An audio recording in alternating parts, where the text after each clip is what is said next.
What is going on, everyone, and welcome back to the channel. I hope you're all doing well. Today I'm back on r/NuclearRevenge. It's been a while, but this remains one of my favorite subreddits on Reddit, and I can't wait to get into two stories today for you. One involves a quite frankly terrible boss, but the justice in that one is fantastic. And the second is a harmless but very funny prank that I think you're going to love. Well, I say harmless. You'll soon see it. It wasn't harmless. It was meant to be, but there were pretty serious ramifications in a good way. Anyway, that aside, subscribe to the channel if you are new around here. Let's get into the first of these two revenge stories. My longtime boss betrayed me and screwed me over money he owed me. So I made sure he lost something worth 30 times more that he dreamed about his whole life. Where to begin? Huh? I suppose I should get back to when this whole sleigh ride began. I am an educated computer tech that had the misfortune of graduating right on the cusp of the 2008 financial crisis. Before, it was considered to be a vocation of the future. Various businesses came to our school, introducing themselves, offering scholarships for college if we signed an agreement to come and work for them after we graduated as well. But after the crash, those promises were the first thing they cut. As a result of that, I couldn't afford college, which meant I had to find work, which was easier said than done. My late and mid-20s were a roller coaster of dead-end jobs where I worked, finally saved up some money, got fired as a redundancy, and had to spend those savings for living expenses while looking for my next trashy job. Years went by, tech went on, and I couldn't afford classes to keep up with it. So, in my late 20s, I snapped. I'd had enough. I needed a career change. I decided to follow in my late father's footsteps and become a welder. It's as if fate intervened. A week before I made the inquiry about changing careers, a state-sponsored program came out that let me become one for free. After completing the welding courses, I was quickly offered a job as a field welder. We're literally talking about a matter of days here, a refreshing change of pace from before where it took months or more. This is where the subject of our story comes in. I'll call him Rat Boss. Now, Rat Boss ran a small field welding business with half a dozen man crew, traveling all over Europe doing field welding. He said he'd take me in, show me the ropes, teach me real welding, none of that schoolyard horse trash. And let me tell you, the first 6 years were amazing. Yeah, there was hard work, dawn till dusk, 7 days a week, sometimes gone from home for over a month, but the travels, the adventure, and the camaraderie. We were complete strangers to each other at the start, but we became like brothers, sticking together through thick and thin. Thinking back on it, I miss those days, even if they are behind me. And Rat Boss was, back at that time, the kind of boss that puts all other bosses to shame. I remember that one time where he took out a loan with a large interest just so that he could pay us our wages because he had an emergency expense that drained his bank account 2 weeks before a customer was due payment. He rather went into debt to pay us on time rather than ask if we could hang in there for a couple of weeks. But everything changed by year 7. At that time, most of the core crew had left, missing their families too much to keep doing it. So did Rat Boss. He set me up as a foreman while he found work himself back home, and he sent people he interviewed over my way as I needed them. It didn't start off so bad at first. Several jobs were done successfully, but the people that worked with me, it just wasn't the same. They were all short-term workers, there to make a quick buck, settle some debts, or gain some XP to find better paid work back at home. But then the pandemic struck, and I had to sit it out. It wasn't a big deal for me, since I was used to having cash reserves for rainy days from my teen years. But what came after is where things started to seriously go wrong. Nobody decent wanted to work abroad anymore. So the people that came to work with me were those that Rat Boss might have proverbially fished out of the sewers. Drunkards, thieves, drug addicts, destitutes, the kinds with nothing to lose and no will to do a good job. It all went downhill rather quickly. As the foreman, I made sure the job got done regardless and that the work was signed off, so the bill would get sent and wages paid. But there were constant incidents outside of work, incidents unique to the demographic that worked with me. To top it all off, wages started coming late, travel costs weren't being refunded, and Rat Boss started doing some creative accounting when it came to the differences between everyone's nets and gross wages. It all came to a boiling point when I received a phone call at 3 a.m. on the night I was supposed to drive the boys back home in the morning. The customer called, one of the boys had been arrested for drunken disorderly. He didn't have ID on him, only the workplace identity card, so they phoned our customer in the middle of the night to help identify the foreman of that animal. So, yeah, I got called to pick him up. I ate a lot of trash that day. When I came back home, I had a good long sit down with Rat Boss. I told him I was done with that BS and that it was time to settle accounts. He sort of half-heartedly apologized. He also admitted he was having problems with his wife, who co-ran the business, and she was fighting with him over how the money was being spent. At that point, he owed me around a year's worth of travel expenses, and if you take into account that I've traveled at least 2,000 miles monthly, that's a substantial amount of money. He apologetically asked me to wait a bit on that money, as his wife is blocking him on any major expenditures. He also asked me to stay on, just for a few months, on minimum wage, just until he can put a decent crew together. The idiot that I was accepted this proposal. There was no reason not to trust him. After all, we'd known each other for almost 7 years at the time. I didn't think it was unreasonable to give him time to fix this, but I did have one condition. I needed half the money he owed me by the end of September because I'm having some work done on my house. He said that shouldn't be a problem this far in advance. I said, okay, we have a deal, but I remained suspicious. A couple of months went by. I worked for Rat Boss locally on minimum wage, except the problem is that even that wage came in late. My hackles were raised. I was concerned that I would have to postpone work on my house, work for which craftsmen are so hard to come by. You have to pay a deposit to prove you're serious about needing that work done. In the beginning of September, on the month his partial debt repayment was due, I confronted Rat Boss again.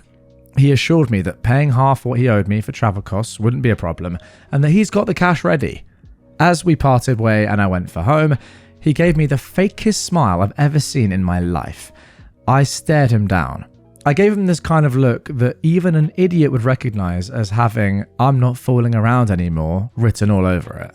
Rat Boss lost that fake smile of his almost immediately. I said goodbye, got in my car, and I drove home. That weekend, Rat Boss sent me a message about how he's got a crew lined up and that he's going abroad to talk with a potential customer to get his foot back in the fieldwork door. Alarm bells started instantly ringing. He's going to avoid me for the date he was due to pay half his debt. He's going to screw me over. He was going to screw me over. Idiot. After everything we've been through together. At that point, I decided if the money doesn't come in on the due date, a 30-day resignation notice is going to be waiting for him when he gets back, filed on the exact day he was supposed to pay. But the thing is, when something has you this riled up, such as Rat Boss's probable betrayal, you kind of have a hard time focusing at work. So I slipped on a ramp. I didn't just sprain my ankle or tear a ligament. I downright destroyed it about a week before his debt payment was due. We're talking about emergency surgery here, 2 weeks minimum at the hospital, and being unable to put proper weight on that foot for 6 months. Wow, what did you do? Anyway, what do you guys think happened to the money he promised to pay me? It didn't come. Big surprise. Not only that, even the wage didn't get wired that month. And it gets even worse. While I was in the hospital, heavily medicated, the work got done on my house. My mother, who had authorization to my accounts in cases of emergency, used my savings to pay for the work on my house instead of cancelling, which means I had very little money left. She told me not to worry, I'll still get paid sick leave. I wasn't so sure. The thing about sick leave in my country is, in case of a work-related injury and a recovery period longer than a month, the employer is only required to pay the first month of sick leave. The rest is funded by the government, whereas the employer only pays for social security and taxes. Then the government wires the sick leave money to him for him to forward it to me, which of course didn't happen. I didn't receive a single cent from him. So here I was, broken, crippled, bedridden, and unable to work. And it gets worse. I ran out of money just as I had the last installment of an outstanding debt to pay. Banks were calling me weekly. I had to cash in an investment to pay it off and to subsist while I recovered. An investment that would have yielded me a modest amount of passive income for the rest of my life. So, I was resigned for revenge. He lied to me, hid from me, failed to pay me what I was owed, stole from me, and pocketed money that was meant for me by the government. He will cook in the fires of hell for what he's done. So then let's get into the revenge. But quickly, before I tell you what I did to him, just a little bit of background about Rat Boss. He lives in a small apartment in our capital city along with his wife and 2 children. The apartment is extremely small, but he did have a dream. He bought a plot of land where he was building a large house, so big in fact that a single one of the rooms is going to be bigger than his whole previous apartment. Over the course of those 7 years, he slowly built it up, brick by brick, and he was almost done. When we still talked, he told me that he was at most 6 months away from moving in. The thing about me being his foreman is that it involves a lot of paperwork. Every decision, every purchase, every dirty little secret hidden away in the numbers, and I had it all. It was simply a matter of forwarding it all to the appropriate authorities, and as soon as I was able to walk, well, I wouldn't really say walk, more like drag my recovering foot behind the other one while under the influence of hardcore painkillers, I went out to turn him in to every government agency that had a shot at getting to him. The biggest hit came at the Labour Inspectorate. As the caseworker rummaged through the evidence I presented her, she mumbled to herself, wide-eyed, something along the lines of, "My God, he broke half the labour laws in our country." The aftermath. I live in what could be considered a second world country. Our government is slow and inefficient, but it does act when prompted. And when it did act on Rat Boss, his fall was like being hit in the face by the same meteor that killed the dinosaurs. His accounts were frozen, he was barred from travelling abroad, his business licenses were suspended, and he was required to dismiss all of his current employees with severance, money which he didn't have. He filed for bankruptcy soon after. He was required to sell the house he dreamed about for his entire life to settle the fines. He's stuck now, like I was, even worse maybe. He's trapped in that sardine can of his for an apartment, unable to work, unable to support his family, unable to pay the bills until the legal proceedings from the government finish. For what he did to me, I was able to stay afloat. But for what I did to him, he is done. Broken. Reduced to utter destitution. He called me when the government's gavel hit his face. I'll spare you the exact dialogue that took place because this post is long enough already, but to sum it up, he yelled over the phone saying how could I do this to him and yelled curse words at me. In return, I called him out for lying to me about money after 7 years, leaving me to rot in a hospital penniless, and I called him a rat that betrayed his friend, and to never call me again as we are now in a legal dispute, and he should forward all communication through the case office of the Labour Inspectorate. And then I hung up. I made a claim on his bankruptcy proceedings. By the time he paid all the fines, all I was able to claim from him was a single month's worth of sick leave. No travel costs, no nothing else, but it's okay, I can live with that as long as he got 10 times over the grievance he inflicted on me. No eye for an eye, no tooth for a tooth, the whole face for an eye, the whole head for a tooth. I stand, both literally and figuratively, but Rat Boss is deep in the dirt. When he used to dream about his big house, now he dreams about how he will someday, maybe, just maybe, be able to crawl all the way up to rock bottom to start all over again. And there we go. That is the end of that story. OP has added a little addendum on the end. Just a few final words saying, if you've read this far, thank you. I found it unusually easy to spell out a significant part of my life story to complete strangers, which took me all afternoon to put down into writing. Maybe because this story ended 2 years ago and my anger and resentment has long since subsided. I do not claim any moral high ground here. And if you call my story a clash of two villains where I emerged on top, that's okay, as long as you acknowledge that the proverbial gutter is full of men that walked away as they said they were the better man. Okay, and there we go. That is it for the first story of this episode. A great one. I don't know. It's great revenge, it really is. And it's fantastic that you destroyed his life more than he destroyed yours. And I completely I'm not really on board with what you said at the end there. Like I don't see you as a villain at all.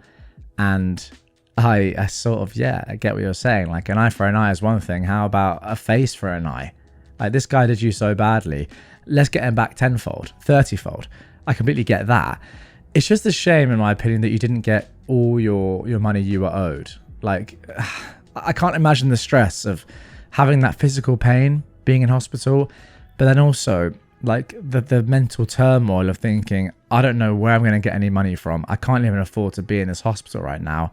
Again, not entirely sure what country this is happening in, but in more ways than one, you know you're not going to be working afterwards.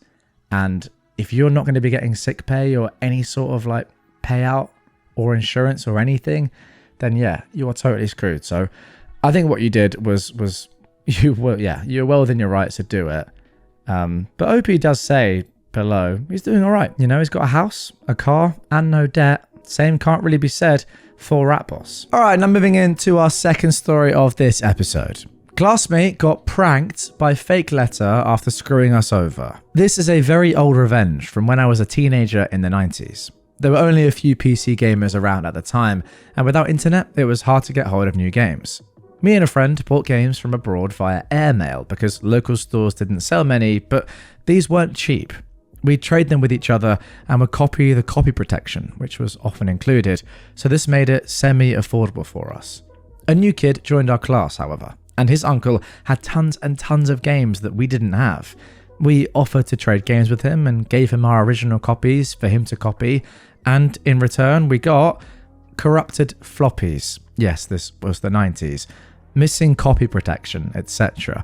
And after a few months of this, we received not a single working game, while he had received all of our games.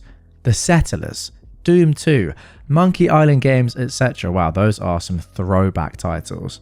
And some he returned in less than nice condition. We had enough, and we wanted to get revenge, but we didn't know how.